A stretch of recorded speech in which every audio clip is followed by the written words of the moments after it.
abstenim atje. Çka shihet me këtë rezultat?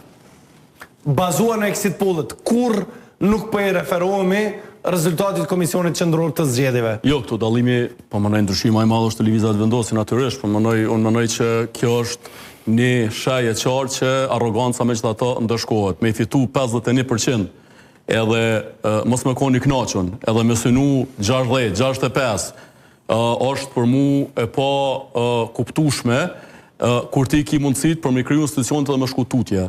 Kështu që kjo është një tregues në radhë parë për lëvizjet vendosje se kështu do të pësosh, do të thesh në atë rezultatin e para një vit e sa 3-4 muaj, edhe nuk do t'jesh në gjendje që të krijosh lojën tonë sa herë tek ty, me shku se na sa herë shkojmë fitojmë 50, 55, 60, 65 të kështu më radhë. Pra, pak a shumë, kjo është mesazhi Ermal, dhe të partitë tjera natyrisht nështë i diskutojmë më vonë, siç e thash të LDK-ja ka qenë e pritshme një rritje, nështë kjo rritja vogël nëse mbetë kështu prapë të PDK-ja, i atribuohet zotit Limaj një mbështetje që ka mujt me dhonë në votuesi Limajt pavarësisht se nuk ka qenë përfaqësuar në listën e PDK-s.